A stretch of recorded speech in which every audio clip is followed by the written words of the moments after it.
Mis padres me despojaron del taller que levanté con mis propias manos para dárselo a mi hermano vividor. Empezaron a meter sus porquerías sin mi permiso. Me largué en silencio y ahora me lloran día y noche porque no saben ni cómo pagar la luz.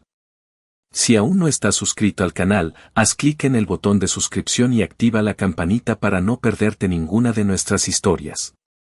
Tu apoyo significa todo para nosotros. Si esta historia te parece interesante, déjale un like. También me encantaría saber de qué ciudad eres, déjanos el nombre de tu ciudad en los comentarios. Ahora, empecemos con la historia. El olor a cedro recién lijado y a barniz de goma laca era mi pan de cada día, el incienso de mi particular sacristía. Ahí, en mi taller, cada gubia, cada formón, cada serrucho japonés tenía su lugar, como si fueran reliquias sagradas. En ese momento, la yema de mis dedos acariciaba la curva de una guitarra acústica, una pieza de concierto para don Rafael, un músico retirado que veía en mis manos la continuación de un arte casi perdido. Este taller, amigos, era más que 4 paredes, era un anexo a la casa de mis padres que yo mismo había rescatado de ser una bodega miserable, llena de cachivaches y humedad. Le invertí no solo los pocos ahorros que tenía en aquel entonces, sino cada gota de sudor, cada hora libre durante casi 2 años para convertirlo en este espacio de luz y creación. Mi templo. Muchos se preguntarán qué hacía un hombre de 32 años, con un oficio entre manos, viviendo aún con sus padres. La historia es un poco larga, pero se las resumo. Hace 5 años, yo estaba con un pie en el avión, beca en mano para irme a Cremona, Italia, la cuna de los violines, a perfeccionar mi arte. Pero el destino, o más bien la mala cabeza de mi padre, Ricardo, se interpuso. Su ferretería, el negocio familiar que alguna vez nos dio de comer con holgura, estaba al borde del embargo. Deudas, una pésima administración, un cóctel Molotov. Mi madre, Silvia, sufrió una crisis nerviosa que casi la tumba. ¿Qué haces en una situación así? Yo era el único hijo que parecía tener la cabeza sobre los hombros. Así que renuncié a Italia, a mi sueño, y con mis ahorros, esos que eran para mi estancia y mis estudios, más un préstamo que tuve que avalar y que todavía me pesaba, logramos malvender el negocio y salvar la casa del embargo. La promesa fue clara, o eso creí, será solo hasta que nos recuperemos, hijito. 5 años después, aquí seguía yo, siendo el pilar, el sostén, el mil usos. La cena de esa noche fue como tantas otras. Llegué a la cocina, el olor a fritanga impregnándolo todo. Mi hermano menor, Leonardo, o Leo como le decíamos, de 21 años, le enseñaba a mi madre con gran aspaviento un filtro de TikTok que le ponía orejas de conejo y una voz chillona. Y mira, amá, parezco famoso, decía entre risotadas. Mi madre lo celebraba como si hubiera descubierto la cura contra el cáncer. Mi padre apenas levantó la vista del partido de fútbol que televisaban, mascullando algo sobre el árbitro vendido. Yo, mientras tanto, me serví un plato de lo que había, unas enchiladas recalentadas.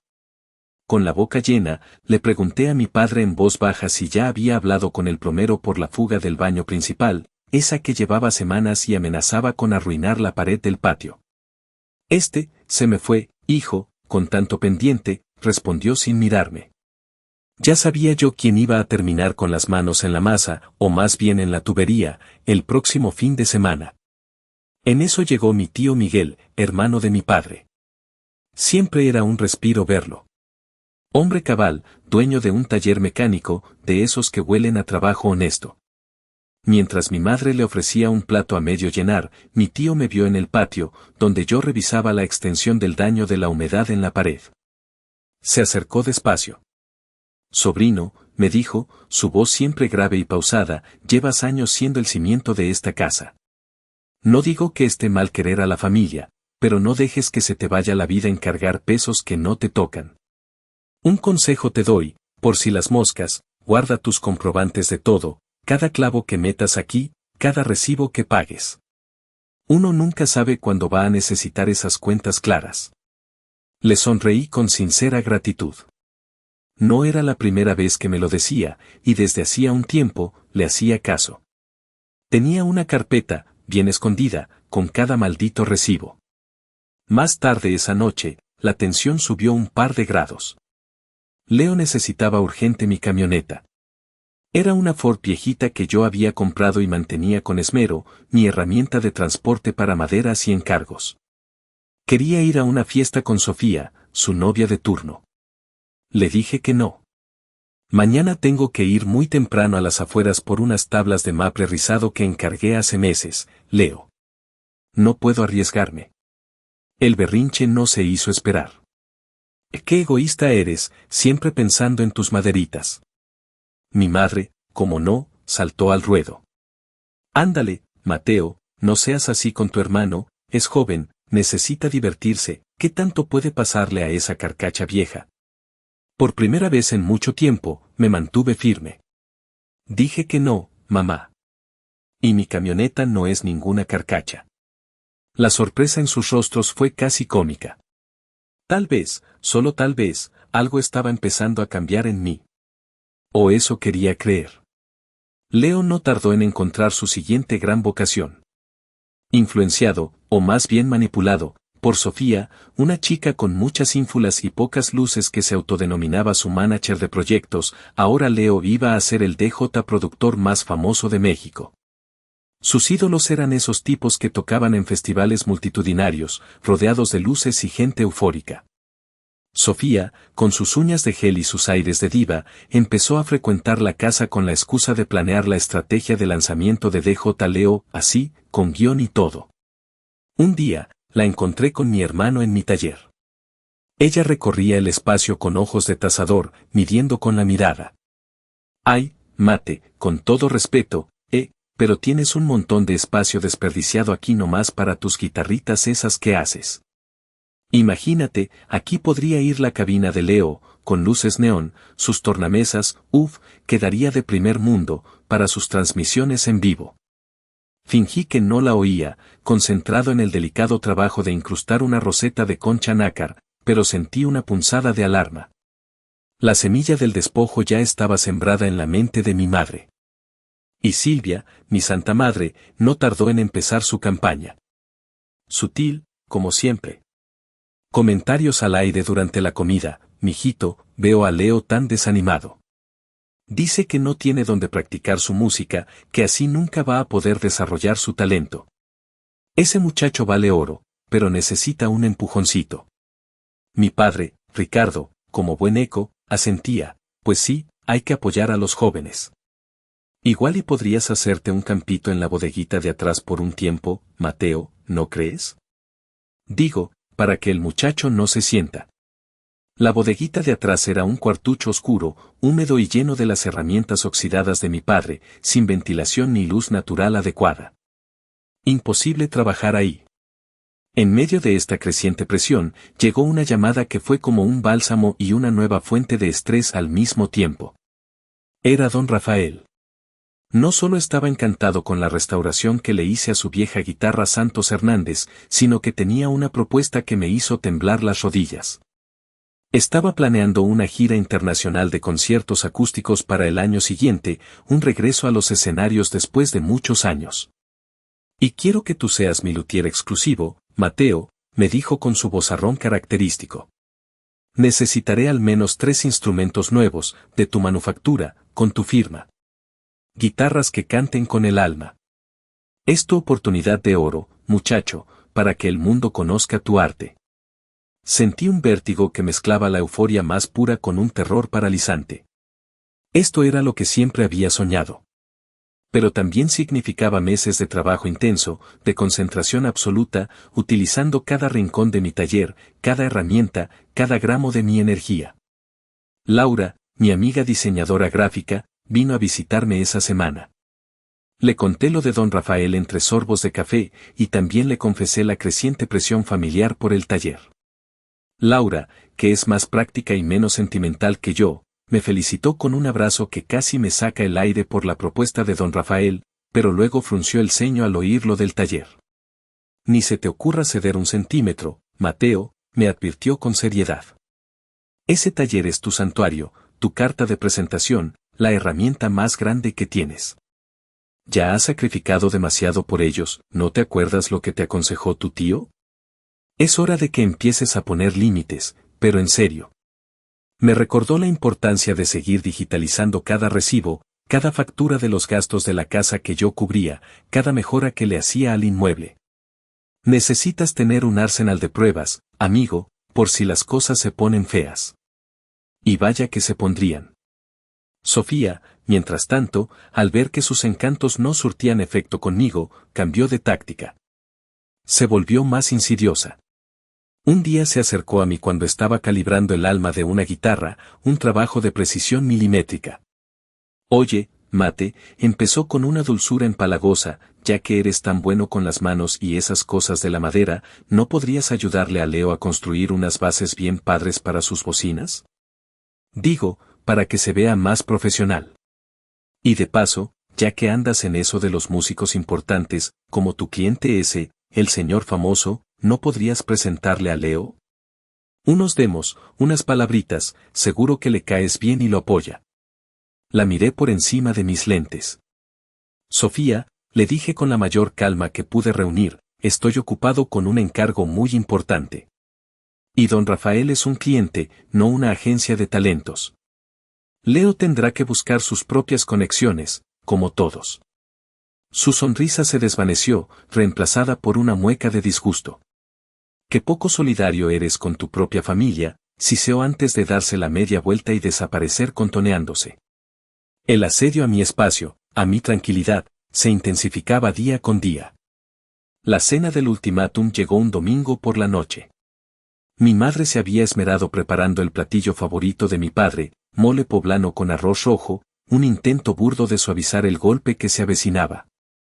El ambiente en la mesa era tenso, cargado de silencios incómodos y miradas furtivas. Leo y Sofía, sentados uno junto al otro, cuchicheaban y sonreían con una complicidad que me revolvía el estómago. Yo comía despacio, cada bocado me sabía a cartón. Presentía la tormenta. Cuando terminamos el postre, un flan tembloroso que nadie pareció disfrutar, mi padre carraspeó. Se removió en su silla, visiblemente incómodo, bajo la mirada expectante de mi madre. Finalmente, soltó la bomba, sin anestesia, sin mirarme a los ojos. Mateo, hemos estado platicando tu madre y yo, y bueno, hemos tomado una decisión. Tu hermano Leo necesita un lugar adecuado para su proyecto musical, un lugar donde pueda ensayar, grabar, sin molestar y sin que lo molesten. Y pues, tu taller es el único espacio en la casa que cumple con esas condiciones, es amplio, está aislado del ruido. No era una pregunta. No era una sugerencia. Era una sentencia. Mi madre intervino rápidamente, su voz melosa intentando endulzar el veneno, será solo por un tiempecito, mijito, no te apures. En cuanto Leo empiece a ganar dinero con sus tocadas y sus patrocinadores, que seguro no tardan en llegar porque es muy talentoso, él mismo se buscará su propio estudio profesional. Esto es nada más para darle ese empujoncito que necesita para despegar. Tú ya estás más encaminado, ya tienes tus clientes. Leo, con una sonrisa de suficiencia que me taladraba el alma, añadió, sí, bro. Hasta podríamos hacer colaboraciones, ¿te imaginas? Mis beats electrónicos con tus guitarritas acústicas de fondo, algo bien innovador, bien fusión. Sería un exitazo. Sofía, a su lado, aplaudió la genialidad de la idea con un entusiasmo fingido que casi me hace vomitar. Esta vez, sin embargo, yo estaba preparado. O al menos, eso creía. Dejé los cubiertos sobre el plato con cuidado, tomé un sorbo de agua y los miré uno por uno. Entiendo que quieran apoyar a Leo en sus aspiraciones, comencé, mi voz sorprendentemente calmada, firme. Y créanme que nadie desea más que yo que encuentre su camino y sea exitoso. Sin embargo, hay algunas cosas que deben considerar antes de tomar una decisión tan drástica. Respiré hondo. Ese taller, continué, no es solo un cuarto grande. Es mi lugar de trabajo, mi fuente de ingresos principal, el espacio donde tengo invertidos no solo años de esfuerzo, sino miles de pesos en herramientas especializadas. Maquinaria delicada y maderas finas que requieren condiciones específicas de temperatura y humedad. Actualmente, como ya les había comentado, estoy trabajando en el proyecto más importante de mi carrera con don Rafael. Un proyecto que, dicho sea de paso, también podría significar un beneficio económico considerable para esta familia, si todo sale bien. Si yo le cedo el taller a Leo, ese proyecto, simple y sencillamente, se cancela. No tengo otro lugar donde trabajar con la precisión y la concentración que se requiere. ¿Están plenamente conscientes de las implicaciones directas de su decisión? Hubo un silencio denso. Mi madre titubeó, su mirada buscando la de mi padre. Sofía, sin embargo, no se amilanó. «Ay, Mateo, no seas tan dramático», exclamó con un deje de fastidio. «Lo de Leo es algo más moderno, ¿sabes? Con más futuro, más seguro. Las guitarritas esas que hace son muy bonitas y todo, pero la música electrónica es lo que está pegando ahora, es lo que deja dinero de verdad». Mi padre, Ricardo, cediendo visiblemente a la presión combinada de mi madre y la víbora de Sofía, finalmente dictaminó, desviando la mirada: «Mira, hijo, ya veremos cómo te las arreglas tú. A lo mejor puedes trabajar en tu cuarto por un tiempo, o en la cochera. Pero Leo necesita el espacio, y lo necesita ya. Es por el bien de la familia.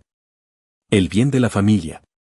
Esa frase que siempre usaban como ariete para derribar cualquier argumento lógico, cualquier necesidad mía.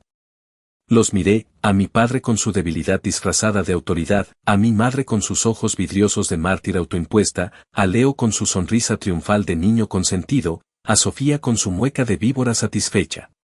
Y supe que cualquier palabra adicional sería inútil. «Entendido», dije finalmente, mi voz ahora monocorde, vacía de emoción. «Me dan una semana para desalojar. Necesito tiempo para organizar el traslado de mi equipo, mis herramientas y los trabajos que tengo en proceso». Mi madre pareció aliviada por mi aparente sumisión, incluso esbozó una sonrisa temblorosa. «Gracias, hijito. Sabía que entenderías». Leo y Sofía chocaron los puños disimuladamente bajo la mesa, celebrando su victoria. Yo me levanté, recogí mi plato y me dirigí a la cocina. La guerra por mi espacio, por mi dignidad, apenas comenzaba, pero ellos aún no lo sabían. La semana que me dieron para desalojar no la dediqué a lamentarme ni a buscar cómo encajar mi vida en la cochera. Activé el plan que llevaba meses gestándose en la trastienda de mi mente, un plan nacido de la necesidad y alimentado por los sabios consejos de mi tío Miguel y la amistad incondicional de Laura. Apenas se pronunció la sentencia en aquella cena infame, llamé a mi tío. «Tío, buenas noches, ¿sigue en pie tu ofrecimiento de guardarme algunas cosas en tu bodega?» Su respuesta fue inmediata: «Para ti, sobrino, siempre. ¿Qué necesitas? ¿Cuándo empezamos?» Su apoyo fue como un ancla en medio de la tormenta. Los días siguientes se convirtieron en una vorágine de actividad secreta, casi clandestina.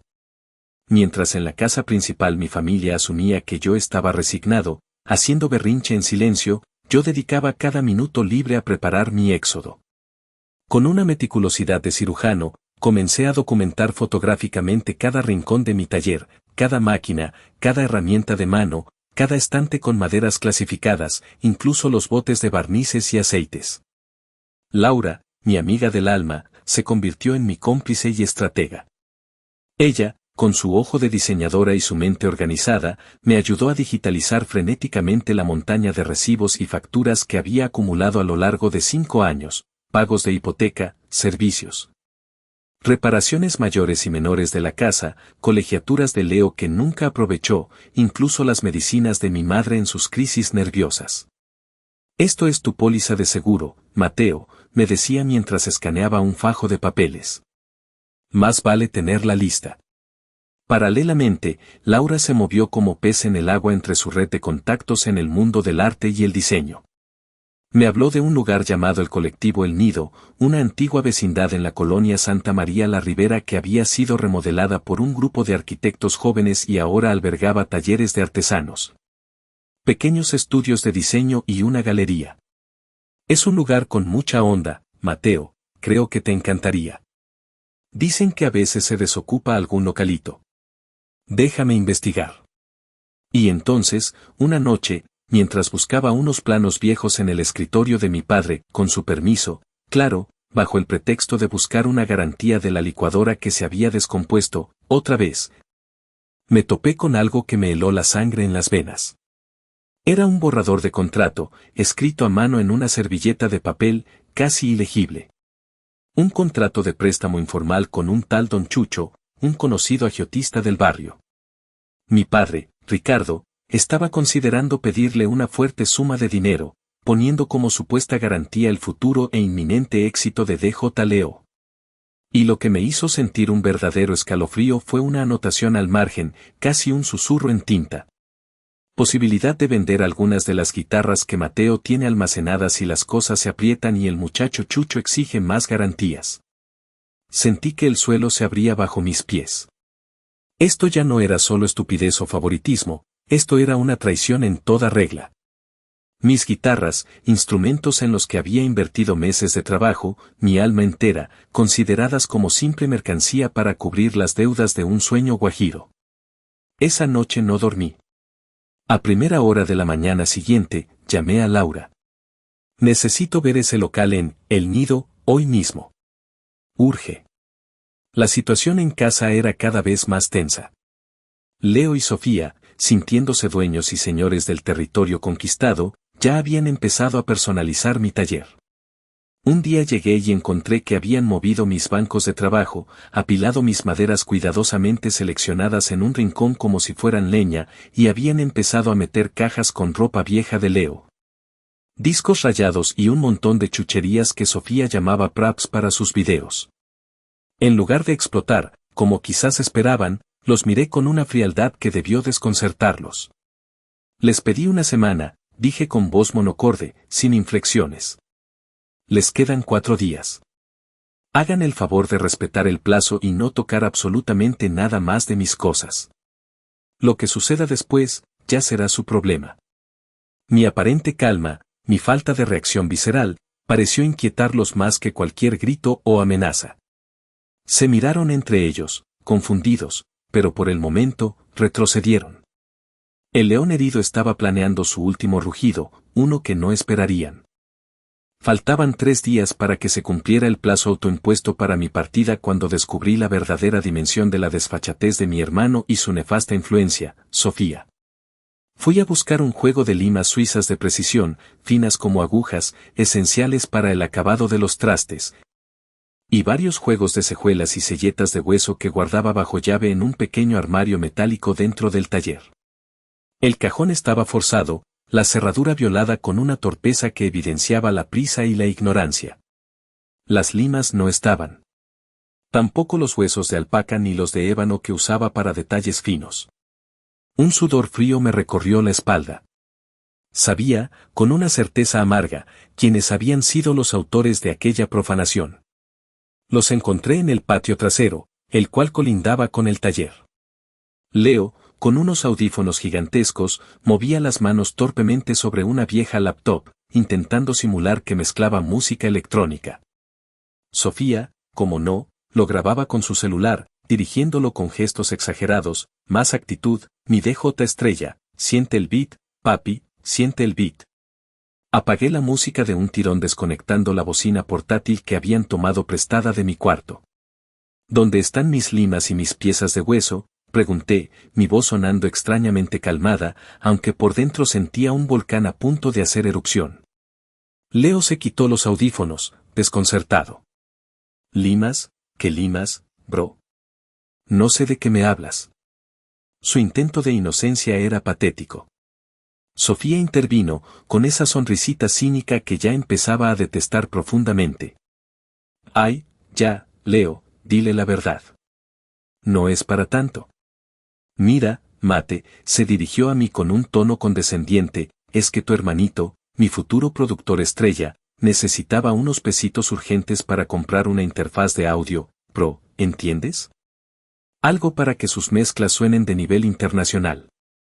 Y pues, como tú tienes tantas cositas ahí arrumbadas que ni usas, agarramos esas limas que parecían de dentista y unos huesitos viejos y se los vendimos a un señor del tianguis que compra chatarra y antigüedades.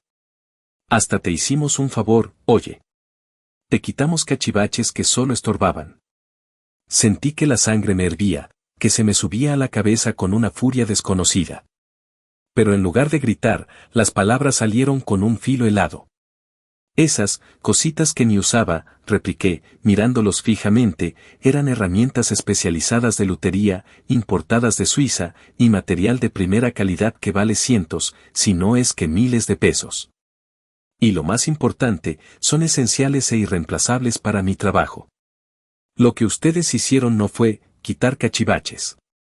Lo que hicieron fue un robo y un acto de vandalismo miserable contra mi oficio. Los gritos, porque sí, finalmente mi voz se quebró en un grito contenido, alertaron a mi madre, quien salió de la cocina secándose las manos en el delantal. Al enterarse de la situación, o más bien, de la versión edulcorada y victimista que Leo y Sofía le ofrecieron a toda prisa, su reacción fue la predecible: proteger a su niño.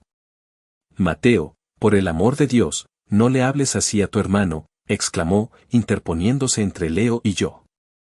Él no lo hizo con mala intención, solo quería salir adelante. Tú siempre exageras todo, siempre buscas el conflicto. Además, ya te habíamos dicho que íbamos a usar el taller para las cosas de Leo.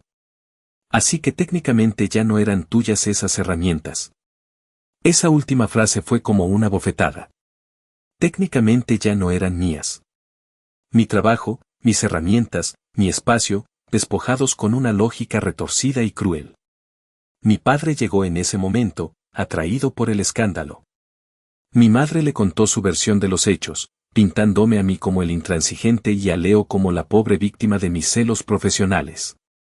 Ricardo, superado por la situación, con esa debilidad que siempre lo caracterizaba frente a los caprichos de mi madre y mi hermano, suspiró y dijo las palabras que sellaron mi decisión: bueno, hijo, ya ni modo. Ya pasó. Considera esas herramientas que se perdieron como tu primera inversión en la prometedora carrera de tu hermano. Algo bueno saldrá de esto, ya verás. Silvia, mi madre, asintió con fervor, y con una crueldad que jamás le hubiera creído capaz, remató: exacto, Ricardo. A ver si así se le quita un poco lo egoísta a Mateo y aprende a compartir con su hermano, que él sí tiene ambición de verdad, no como otros que se conforman con guitarritas y nunca van a salir de pobres. Guitarritas. Mi arte, mi pasión, mi sustento, reducido a guitarritas. No dije una palabra más. ¿Para qué? Cualquier argumento sería inútil frente a ese muro de ceguera y favoritismo. Les di la espalda, sentí sus miradas clavadas en mí, y me encerré en mi cuarto. Tomé el teléfono y marqué el número de Laura. Laura, soy Mateo. Encontré el local perfecto en El Nido. Mañana mismo firmo el contrato. Necesito que me ayudes a organizar una mudanza relámpago para este fin de semana. Ya no aguanto un día más aquí. Había llegado a mi límite, a ese punto de no retorno donde la única salida era la huida hacia adelante. Y estaba decidido a tomarla, costara lo que costara. Al día siguiente, con el alba apenas despuntando sobre los edificios de la ciudad, yo ya estaba en la colonia Santa María la Ribera, frente al portón del colectivo El Nido. El lugar tenía un encanto bohemio, con sus paredes de ladrillo rojo y sus macetas desbordantes de geranios y bugambillas. Firmé el contrato de alquiler del pequeño local, un espacio que alguna vez debió ser una caballeriza y que ahora, aunque necesitaba mucho trabajo, olía a esperanza y a trementina fresca. Pagué el depósito y el primer mes de renta con el dinero que, irónicamente, había estado ahorrando con tanto esfuerzo para una nueva máquina de calibrado de trastes. Ahora, ese dinero compraría mi libertad. Comenzó entonces la operación hormiga, como la bautizó Laura con una sonrisa cómplice. Durante los siguientes 3 días, mientras en mi casa se respiraba una tensa calma cargada de reproches silenciosos y miradas de reojo, yo me dediqué a trasladar mi vida, pedazo a pedazo, a mi nuevo refugio. Laura fue un ángel guardián, consiguió que un amigo suyo con una camioneta panel nos ayudara con los traslados más pesados, y ella misma cargó cajas llenas de mis libros de lutería, mis planos y mis objetos personales. Mi tío Miguel, fiel a su palabra, hizo varios viajes al anochecer en su destartalada pero confiable camioneta de trabajo, ayudándome a transportar las maderas más valiosas y algunas de las herramientas más voluminosas que había logrado esconder de la rapiña de Leo y Sofía. Trabajábamos en silencio, con una precisión casi militar, aprovechando las horas en que sabía que mi familia estaría distraída o fuera de casa. Claro que no todo fue miel sobre hojuelas. Una tarde, mientras tío Miguel y yo cargábamos con sumo cuidado una caja que contenía 3 guitarras terminadas, listas para ser entregadas a sus dueños. Instrumentos que representaban semanas de trabajo y una considerable suma de dinero, mi padre Ricardo apareció inesperadamente en el zaguán. Regresaba antes de tiempo de una de sus misteriosas salidas. Nos vio justo cuando íbamos a subir la caja a mi camioneta. El corazón me dio un vuelco. Por un instante, pensé que todo mi plan se venía abajo. Pero Laura, que estaba vigilando desde la esquina, reaccionó con una rapidez y una astucia dignas de una actriz consumada. Soltó un gritito ahogado y se dejó caer sobre la banqueta, simulando una aparatosa torcedura de tobillo. ¡Ay, mi pie, gemía mientras se agarraba el tobillo con una mueca de dolor convincente. Mi padre, preocupado, corrió a asistirla. ¿Qué te pasó, muchacha? ¿Estás bien? Mientras él la ayudaba a sentarse en el escalón y le ofrecía un vaso de agua que mi madre trajo corriendo, tío Miguel y yo, aprovechando la confusión, logramos deslizar la caja de las guitarras en la parte trasera de mi camioneta, cubriéndola rápidamente con una lona vieja y polvorienta que siempre traía ahí. Cuando mi padre regresó su atención hacia nosotros, yo ya estaba cerrando la portezuela, con la mayor naturalidad posible. Estábamos reorganizando unas cosas en el taller, papá, le dije, tratando de que mi voz sonara casual.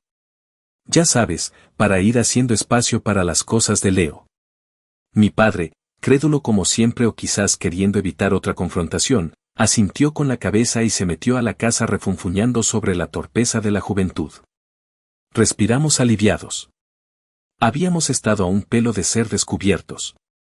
En la casa familiar, el ambiente era cada vez más irrespirable. Yo apenas probaba bocado en las comidas, limitándome a responder con monosílabos a cualquier intento de conversación. Me refugiaba en mi cuarto o salía a caminar durante horas para no estar ahí. Leo y Sofía, por su parte, ya se sentían los nuevos amos del taller. Habían pintarrajeado una de las paredes blancas con unos grafitis supuestamente artísticos que parecían hechos por un niño de kinder. Y habían colgado del techo una bola de espejos de plástico barato que giraba con un motorcito ruidoso. Un altar a la vulgaridad y el mal gusto. Yo los ignoraba olímpicamente, contando las horas para mi escape definitivo. Doña Elena, la vecina chismosa de enfrente, con sus ojos de halcón que todo lo veían, me sorprendió una madrugada, casi a las 4 de la mañana, mientras yo cargaba una extraña máquina envuelta en mantas. Mi sierra de cinta, la joya de mi taller, hacia la camioneta de tío Miguel. «Anda la osa», exclamó en voz baja pero lo suficientemente audible, con esa sorna que la caracterizaba. «Parece que alguien se está fugando con el santo y la limosna antes de que lo desfalquen por completo». No le respondí, pero supe que al día siguiente el chisme correría como pólvora por el barrio. Y no me equivoqué.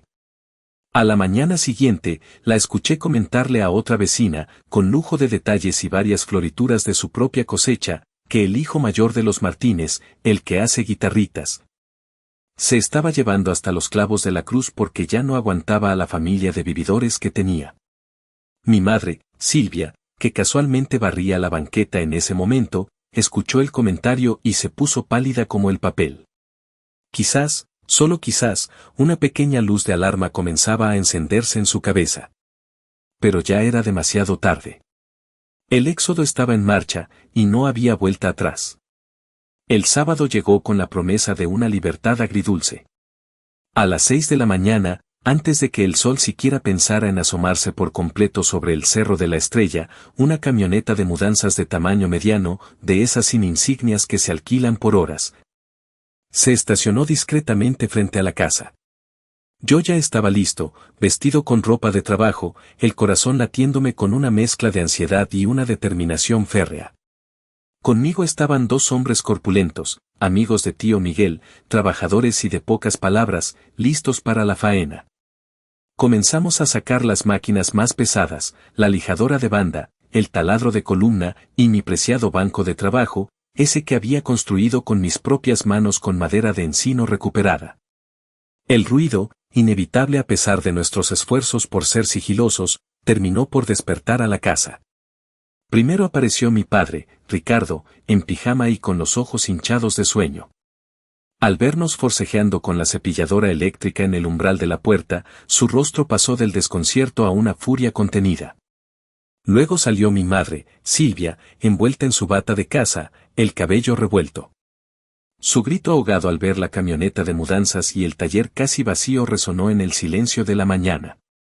Finalmente, Leo, arrastrando los pies y con una camiseta de su equipo de fútbol como única prenda, seguido de cerca por Sofía, quien ya venía con el celular en mano, lista para grabar el drama.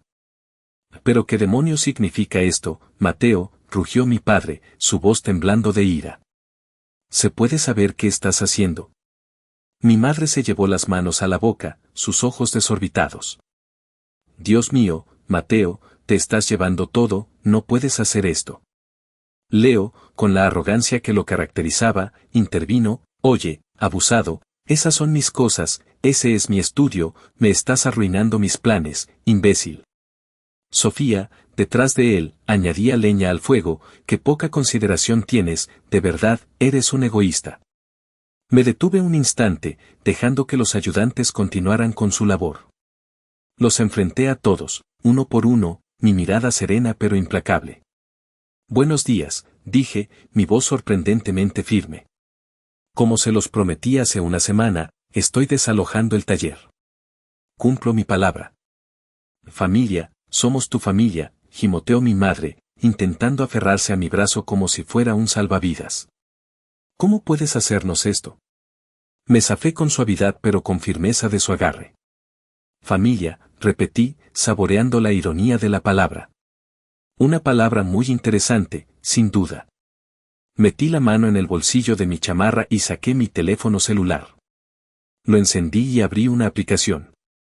Miren, les dije, mostrándoles la pantalla.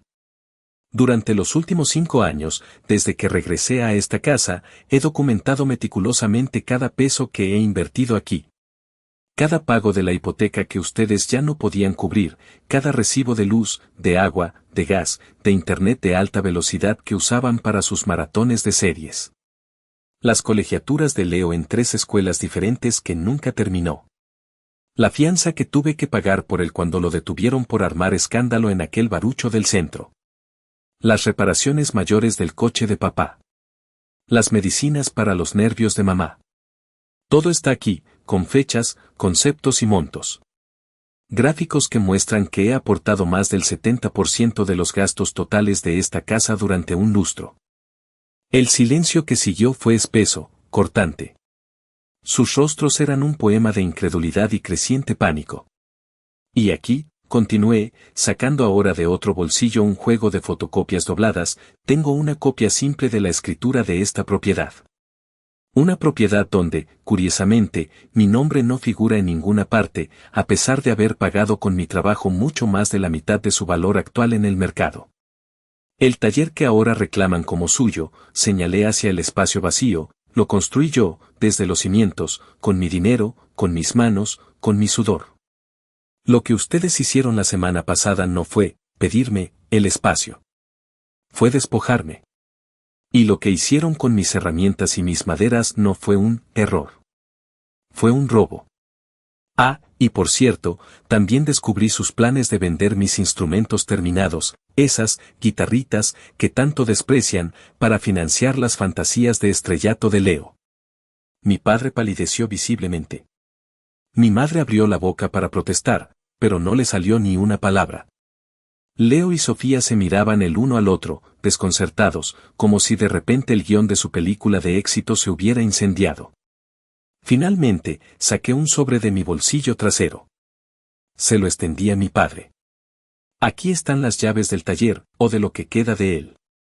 También encontrarán una notificación formal, con acuse de recibo de las compañías correspondientes, de que a partir de las 12 del día de hoy, todos los servicios que estaban contratados a mi nombre, el internet de fibra óptica, el paquete de televisión premium con 500 canales, mi línea telefónica personal que usaban como si fuera pública, serán dados de baja definitivamente o, en el caso de los servicios básicos, transferidos a su nombre, si es que deciden hacerse cargo. Tienen aproximadamente 24 horas para hacer sus propios contratos y arreglos. Les sugiero que empiecen pronto, porque el lunes se quedan incomunicados. Me di la media vuelta, hice una seña a los ayudantes para que subieran el último bulto, mi vieja mochila con mis efectos personales más queridos, y caminé hacia la camioneta de mudanzas. Disfruten de su nuevo estudio profesional, alcancé a decir antes de cerrar la portezuela. Espero que les produzca muchos éxitos.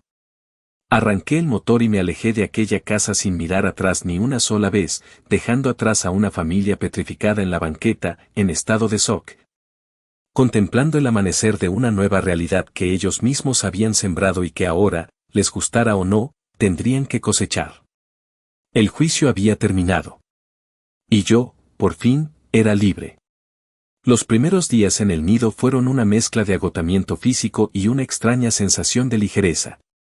El local era más pequeño de lo que recordaba, y el olor a pintura fresca y a humedad luchaba por imponerse al de mis maderas y barnices. Pero era mío.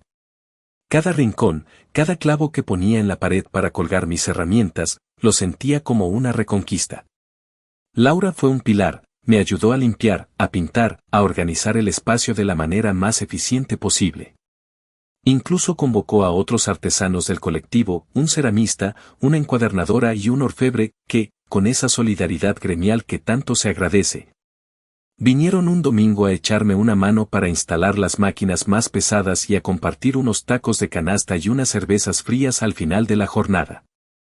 Por primera vez en mucho tiempo, me sentí parte de algo, de una comunidad. Don Rafael, mi mecenas, vino a visitar mi nuevo taller a la semana siguiente. Inspeccionó el lugar con su ojo crítico pero benevolente, asintió con la cabeza y, antes de irse, me extendió un cheque. Un adelanto por los instrumentos de la gira, Mateo, me dijo con una palmada en el hombro.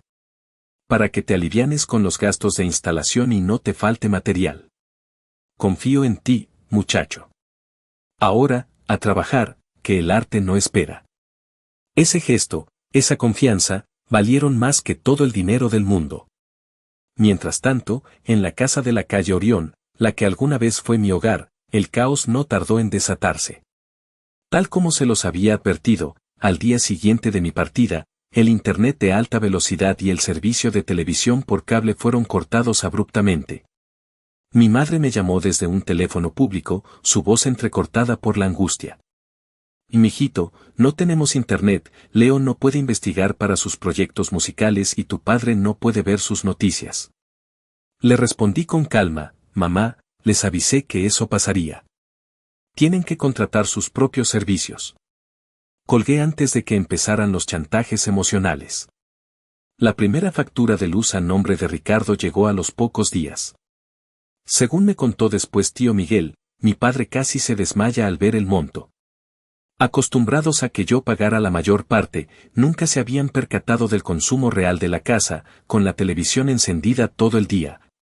Las luces de todos los cuartos prendidas y los ensayos de Leo a todo volumen con equipos prestados que consumían una barbaridad. Pero la verdadera debacle llegó cortesía de mi ilustre hermano. En su primer intento serio de montar su estudio profesional en el taller ahora vacío y a su entera disposición, Leo, con esa mezcla de ignorancia y soberbia que lo caracterizaba, intentó conectar todos sus aparatos de sonido de segunda mano, una mezcladora barata, un par de bocinas viejas que le cambió a un amigo por una bicicleta robada, y una maraña de cables de dudosa procedencia. A un solo enchufe múltiple conectado a una extensión aún más vieja. El resultado fue predecible, un estallido, chispas, y un cortocircuito que no solo quemó su flamante equipo profesional, sino que inició un pequeño incendio en una de las paredes del taller, la que estaba más cerca de la instalación eléctrica original. Mi padre, Ricardo, alertado por el olor a plástico quemado y los gritos de pánico de Leo, corrió al taller y, con más valor que pericia, logró apagar las llamas usando el viejo extintor que yo había insistido en recargar y mantener en buen estado por si las moscas. Salió del trance con una quemadura de segundo grado en el antebrazo derecho, una tos perruna a causa del humo negro y acre que había inhalado, y el taller, mi antiguo santuario, parcialmente chamuscado, oliendo a desastre y a sueños rotos. Las llamadas y los mensajes a mi celular se volvieron incesantes, frenéticos. Mi madre lloraba desconsoladamente: Mateo, tienes que venir, hubo un accidente, el taller se quemó, tu padre está herido. Mi padre, con la voz ronca y débil, me exigía que regresara inmediatamente a arreglar este desmadre. Leo, como no, me culpaba a mí: todo esto es tu culpa, si no te hubieras llevado tus herramientas, yo hubiera podido arreglar la conexión bien. Escuché pacientemente cada uno de sus mensajes de voz, cada súplica, cada acusación.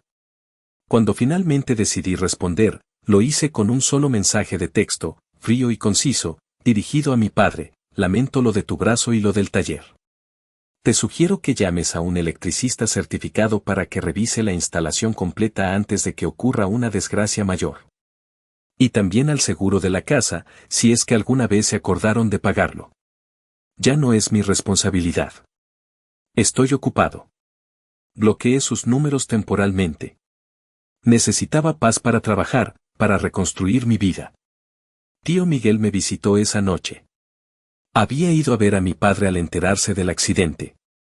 Me contó que Ricardo estaba desolado, no tanto por la quemadura, sino por la humillación y la cruda realidad que empezaba a vislumbrársele. Está empezando a entender, sobrino, me dijo mi tío mientras compartíamos un café cargado. A veces, la gente necesita tocar fondo para abrir los ojos. Dejaste que Silvia y el zángano de tu hermano te manipularan por años. Pero ya se acabó. Mateo aguantó demasiado, y ese Mateo ya no existe. Sus palabras, duras pero ciertas, resonaron en mi cabeza. La caída libre de mi familia apenas comenzaba. Los días que siguieron a mi partida y al conato de incendio en el taller fueron un tobogán directo al infierno para mi familia, o al menos. Eso era lo que me llegaba a cuentagotas a través de los reportes de tío Miguel y de las indirectas, a veces no tan indirectas, de doña Elena, la vecina, cuando me la encontraba en el mercado.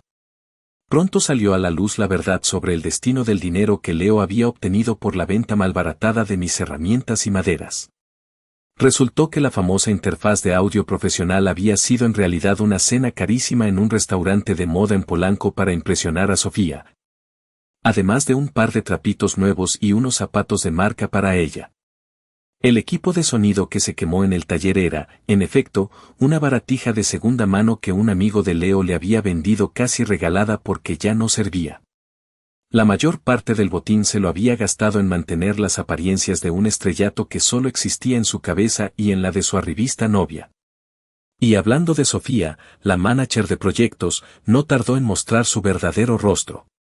En cuanto vio que el taller era una ruina humeante, que Leo no tenía ni un peso partido por la mitad, y que la gallina de los huevos de oro, o sea, yo, había volado del nido. Desapareció de su vida con la misma rapidez con la que había llegado. Le mandó un mensaje de texto escueto y cruel: sorry, perdedor, creo que me equivoqué de artista. Busco un productor, no un problema con patas. Ahí te ves. Antes de esfumarse, según supe después, tuvo el descaro de llevarse el único reloj de marca que Leo poseía, un regalo de graduación de la preparatoria que mis padres le habían comprado con mucho esfuerzo. Y un par de perfumes caros de mi madre que estaban en el tocador. Una verdadera joya de mujer. La crisis económica en la casa de la calle Orión se agudizó a niveles críticos. Con mi aportación mensual desaparecida, y sin ninguna otra fuente de ingreso estable, porque los proyectos de Leo eran puro humo, las cuentas simplemente no cuadraban. Llegaron los avisos de corte de agua y de gas por falta de pago. La despensa, que antes siempre estaba surtida gracias a mis compras semanales, empezó a mostrar unos vacíos alarmantes. Mi padre, Ricardo, tuvo que tragarse su orgullo, ese orgullo de hombre de negocios venido a menos, y pedir ayuda a algunos parientes lejanos, de esos que solo se acuerdan de uno en los velorios. Le ayudaron, sí, pero con cantidades míseras y con una buena dosis de reproches y miradas de conmiseración que, según tío Miguel, lo dejaron más humillado que agradecido. Finalmente, no le quedó más remedio que buscar trabajo. Consiguió un puesto de medio tiempo como empacador en un supermercado de la colonia, un trabajo honrado pero muy por debajo de sus antiguas ínfulas, un golpe brutal a su ya maltrecho ego. Mi madre, Silvia, también intentó aportar algo. Se inscribió en esas ventas por catálogo de productos de belleza y utensilios de cocina, pero su falta de habilidad para las ventas y su orgullo herido no la ayudaron mucho. Tuvo que empezar a vender, a escondidas de mi padre, las pocas alhajas de oro que le quedaban, recuerdos de su madre y de tiempos mejores, para poder comprar lo más indispensable. Y Leo. Leo se hundió en un pozo de apatía y autocompasión. Sin Sofía para adularlo, sin dinero para sus caprichos, sin el estudio profesional que tanto anhelaba, y enfrentado por primera vez en su vida a la cruda realidad de las expectativas frustradas de sus padres, se convirtió en un fantasma. Se pasaba el día encerrado en su cuarto, en pijama, jugando videojuegos en una consola vieja o viendo series en una tablet con la pantalla estrellada. No buscaba trabajo, no ayudaba en lo más mínimo en la casa. Solo se quejaba amargamente de que Mateo le había arruinado la vida y sus sueños de ser una estrella. La cereza del pastel la puso el chino. Un tipo hosco, de pocas palabras y muchos tatuajes, al que Leo le había comprado a crédito parte de su equipo de sonido chatarra. Un día se apareció en la casa, cobrando su deuda con intereses leoninos. Al ver que no había dinero, y que los bienes de Leo eran pura basura, decidió cobrarse a lo chino. Sin mediar palabra, él y dos ayudantes que lo acompañaban entraron a la casa y, ante la mirada aterrorizada de mi madre y la cobarde ausencia de Leo, que se había encerrado en el baño fingiendo una diarrea explosiva, cargaron con la televisión de pantalla plana de la sala, el horno de microondas y la poca herramienta útil que mi padre aún conservaba en una caja en el patio. La humillación fue pública, brutal. Doña Elena, la vecina, lo presenció todo desde la seguridad de su ventana, y no tardó en convertir la anécdota en la comidilla del barrio. El punto más bajo, según me relató un apesadumbrado tío Miguel, llegó una tarde cuando mi padre encontró a Leo intentando vender por internet la última medalla de oro de la primera comunión de mi hermana fallecida. Un recuerdo sagrado que mi madre atesoraba con el alma. Hubo gritos, empujones, una confrontación física, torpe y dolorosa, entre un padre desesperado y un hijo completamente perdido. Mi padre, a pesar de su debilidad y su brazo aún vendado, logró arrebatarle la medalla. La relación entre ellos, si es que alguna vez había sido sólida, se fracturó ese día de manera irreparable. Estaban tocando fondo, y el impacto era brutal. Pasaron 8 largos meses. 8 meses en los que yo me dediqué en cuerpo y alma a levantar mi nuevo taller en el Nido y, de paso, a reconstruirme a mí mismo. El trabajo fluía como nunca antes. La libertad de crear sin presiones, sin interrupciones, sin tener que justificar cada gasto o cada decisión, obró milagros en mi creatividad. Los encargos se multiplicaban. Don Rafael estaba encantado con los avances de las guitarras para su gira internacional, y su recomendación me abrió las puertas de otros músicos y coleccionistas importantes. Laura, con su talento para el diseño y su visión para los negocios, me ayudó a crear una marca personal, una página web elegante y a mover mis creaciones en redes sociales. Incluso me animé a contratar a un joven aprendiz, un muchacho del barrio con un talento innato para la madera y una sed de aprender que me recordaba a mí mismo en mis inicios. Hasta empecé a dar pequeños talleres de lutería los sábados por la tarde, compartiendo mi pasión y generando un ingreso extra. Estaba más delgado, sí, pero mis ojos habían recuperado un brillo que la amargura había opacado por años. Una tarde, mientras ponía los últimos detalles a una guitarra de concierto con incrustaciones de abulón, sonó mi celular. Era tío Miguel. Su voz, usualmente jovial y fuerte, sonaba apagada, preocupada. Mateo, sobrino, tienes que venir al Hospital General. Es tu padre. Tuvo otro achaque con el corazón mientras estaba en el trabajo. Parece que esta vez es grave. Tu madre está deshecha. Y Leo, bueno, Leo sigue siendo Leo. Un escalofrío me recorrió la espalda. A pesar de todo el dolor, de toda la decepción, Ricardo seguía siendo mi padre. Antes de tomar cualquier decisión impulsiva, llamé a Laura. Le conté, con la voz entrecortada, lo que tío Miguel me acababa de decir. Ella me escuchó en silencio, con esa empatía suya que tanto me reconfortaba. Mateo, me dijo con dulzura pero con firmeza, haz lo que tu corazón te dicte. Pero por favor, no olvides quién eres ahora, todo lo que has avanzado y lo que has construido con tanto esfuerzo. Y, sobre todo, no vayas solo. Si me permites, te acompaño. Sus palabras fueron un bálsamo. Llegamos al Hospital General, un edificio enorme y un tanto destartalado que olía a desinfectante y a miedo. Laura me tomó del brazo con suavidad mientras caminábamos por los pasillos laberínticos. En la sala de espera de cardiología, encontramos la escena que tío Miguel había descrito.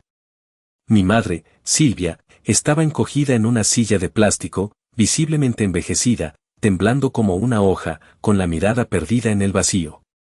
Leo, en un rincón apartado, tecleaba furiosamente en su celular, ajeno al drama que lo rodeaba, o quizás, protegiéndose de él con su coraza de indiferencia.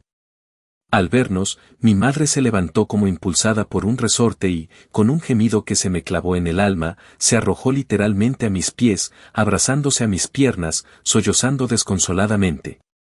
Hijo de mi vida, perdóname, por favor, perdóname, tu padre se nos muere, Mateo, necesitamos tu ayuda, eres nuestra única esperanza, haré lo que tú me pidas, seré tu esclava si quieres, pero sálvalo, te lo ruego. Laura y yo la levantamos con cuidado, con toda la gentileza que pudimos reunir. Mamá, por favor, tranquilízate, le dije, mi propia voz sonando extraña, lejana. Primero, vamos a averiguar cómo está mi padre realmente y qué es lo que dicen los médicos. Hablé con el cardiólogo de guardia, un hombre joven pero de mirada seria y profesional. El diagnóstico fue un golpe seco, infarto agudo al miocardio.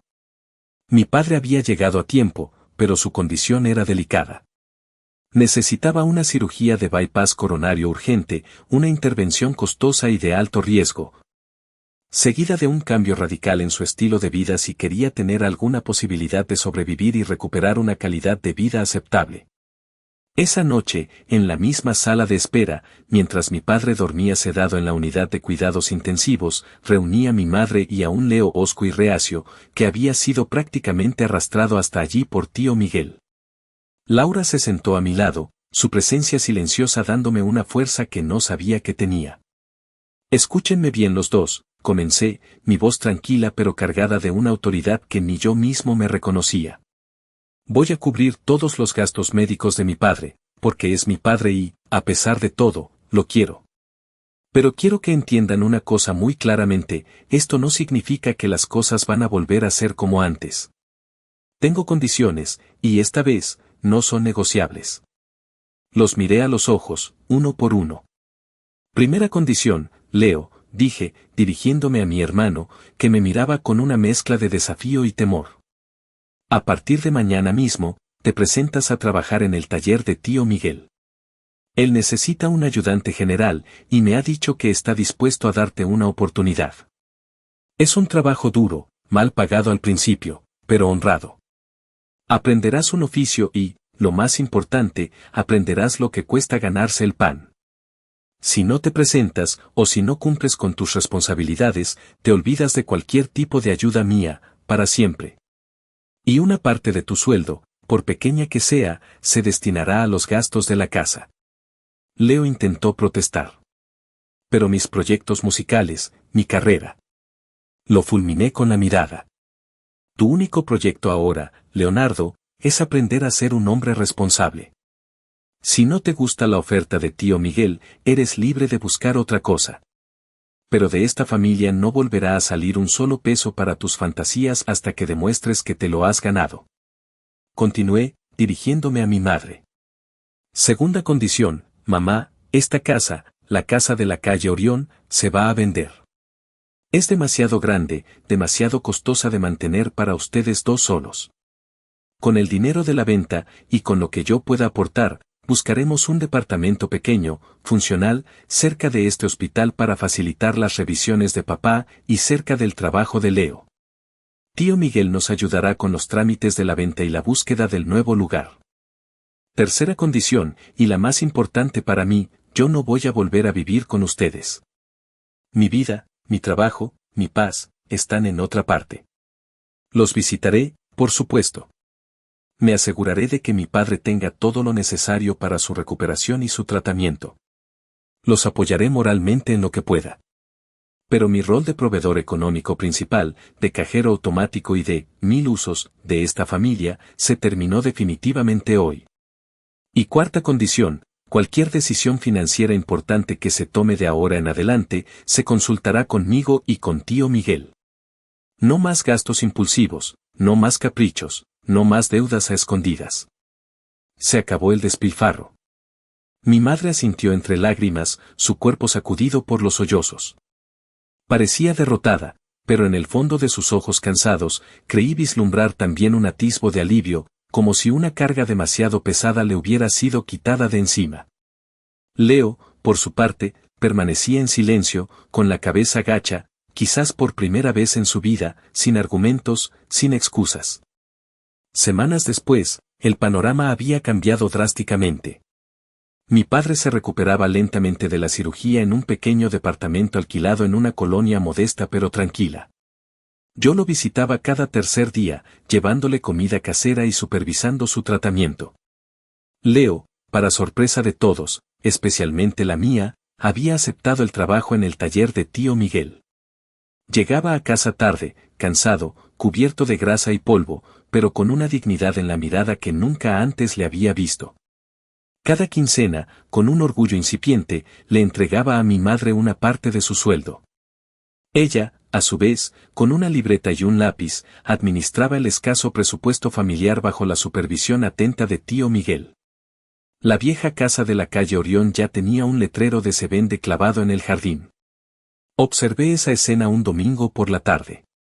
No había una felicidad idílica, ni mucho menos. Pero había un orden frágil, una rutina esforzada, una posibilidad de cambio real que había sido forjada en el fuego de la crisis. Me despedí de ellos para volver a mi taller, a mi vida, a mis guitarras que esperaban mis manos. El camino por delante aún era largo y lleno de incertidumbres. Pero por primera vez en muchos, muchos años, la carga se sentía diferente. Ya no estaba solo sobre mis hombros. Y mis manos, por fin, eran verdaderamente libres para crear.